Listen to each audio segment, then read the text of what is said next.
તો ગાંધીના ગુજરાતમાં દારૂબંધી છે, પણ આ દારૂબંધી નામનું જ હોય તેવા આક્ષેપો લાગતા રહે છે અને દારૂનું ખુલ્લેઆમ વેચાણ થાય છે અને એ પણ તમે જોયું પણ હશે। કોંગ્રેસના ધારાસભ્ય જિગ્નેશ મેવાણીએ સરકાર સામે આરોપ લગાવતા રહે છે કે ગુજરાતમાં દારૂબંધી માત્ર ને માત્ર નામની જ છે। પણ આજે એક એવા ગામની વાત કરીશું કે જ્યાં દારૂબંધીના દૂષણથી ગામની મહિલાઓ વિધવા બની ગઈ છે। ત્યારે ગામે એક મોટો નિર્ણય કર્યો છે। શું છે આ નિર્ણય, જુઓ આ અહેવાલમાં। તમારી નાકની દાઢી નીચે દારૂ વેચાય, ડ્રગ્સ વેચાય, ગાંજો વેચાય, શું કરે છે તમારો સ્ટાફ? બેજા બધા ગુજરાતમાં ખુલ્લેઆમ દારૂનું દૂષણ હોવાનો આક્ષેપ। બુટલેગરોના હપ્તા લઈને યુવાનોને બરબાદ કરવાનું, ઉપરથી ચોર કોટવાલને દંડે એમ રેલીઓ કાઢવાનું એમના પેલામાં નથી આવતું। દારૂબંધીના નામે પોલીસ હપ્તા લેતી હોવાનો આરોપ। દારૂ ખુલ્લેઆમ વેચાય છે, ડ્રગ્સની બધી વધી રહી છે અને પોલીસ અને સરકાર હપ્તા ઉઘરાવે છે। વિપક્ષનો વાર, ગુજરાતમાં દારૂ ડ્રગ્સનું થાય છે વેચાણ અને માત્ર એક બોર્ડર પર નહીં, ગુજરાતની તમામ બોર્ડરો પર હું આ સ્કેનિંગ મશીન મુકાવવાની વ્યવસ્થા આદરણીય મુખ્યમંત્રી શ્રી ભૂપેન્દ્રભાઈ પટેલના માર્ગદર્શનમાં ચાલી રહી છે, જે ખૂબ ઝડપથી આ સ્કેનિંગ મશીન તમને ચેકપોસ્ટો પર દેખાશે।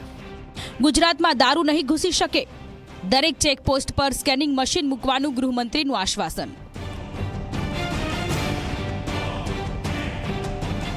ગુજરાતમાં દારૂનું દૂષણ છે એ સનાતન સત્ય છે। દારૂને કારણે તેનો વ્યસની જ નહીં પરંતુ આખો પરિવાર પડી ભાંગે છે। ગુજરાતમાં આમ તો દારૂબંધી છે, પરંતુ દારૂનું વેચાણ કેવું થાય છે તે અમારે કહેવાની જરૂર નથી। સૌ કોઈ જાણે છે કે ખુલ્લેઆમ ગલી મહોલ્લામાં બુટલેગરો બેફામ છે। ત્યારે બનાસકાંઠા જિલ્લાના એક નાનકડા ગામે ભેગા થઈને ગ્રામ પંચાયતના માધ્યમથી મોટો નિર્ણય લીધો છે।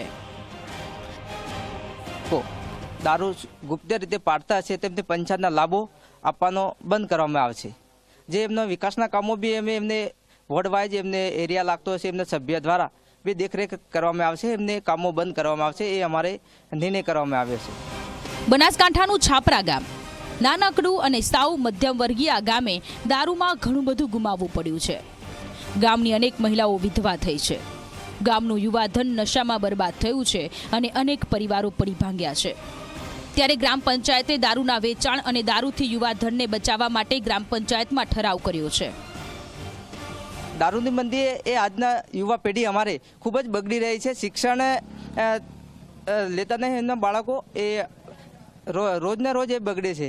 એમના માટે અમારે ગામ દ્વારા એ નિર્ણય કરવામાં આવે છે, એ અમારા આવનાર પેઢીમાં બાળકોને સારું પરિણામ મળશે, એમના માટે નિર્ણય કરવામાં આવે છે। ખરેખર દારૂનું વેચાણ રોકવું તે કામ પોલીસનું છે, પણ પોલીસ પર તો હપ્તાખોરીના આક્ષેપ લાગતા રહે છે। ત્યારે ગામે જ સ્વયં દારૂના દૂષણને ડામવા અનોખો નિર્ણય લીધો છે। જે પણ વ્યક્તિ દારૂ પીતા પકડાશે તેને પંચાયતની કોઈ સેવા નહીં મળે, દારૂનું વેચાણ કરનારને પણ પંચાયતમાંથી કંઈ નહીં મળે। પંચાયતના આ નિર્ણય ગામ લોકો વધાવી રહ્યા છે। અમારા ગામમાં દારૂ બંધ ત્યારે થતો જ નહીં, ક્યારનો ચાલુ છે અને કેટલા વિધવાઓ પડે છે દારૂના બદલે। અમારા ગામમાં દારૂ બંધ કરવા બદલે સરપંચ સાહેબે લેટર લખીને આપ્યું છે, ગામને કોઈ બી દારૂ પાડશે એને ગામની સેવા બંધ કરવામાં આવે। દારૂનું વેચાણ ફૂલ છે અમારા ગામમાં, સાપરા ગામમાં ફૂલ છે, પણ અમારે નિર્ણય લીધું છે સરપંચ સાહેબે દારૂ બંધ કરવાનો છે। તે આ ગામમાં ફૂલ છોકરો રખડી છે, બહેરાથી નાનાથી છોકરો મેજીને આદમી મરી જાય। છાપરા જેવા સામાન્ય અને જ્યાં મોટા ભાગની વસ્તી અશિક્ષિત છે તેવું ગામ જો આવડો મોટો નિર્ણય લઈ શકતું હોય તો અન્ય ગામો કેમ નહીં? જો બધા જ સાથે મળીને મક્કમ થાય તો પોલીસ પર લાગતા આક્ષેપો પણ અટકી જાય અને યુવા પેઢી પણ બચી જાય। અલ્કેશ રાવ, ઝી મીડિયા, બનાસકાંઠા।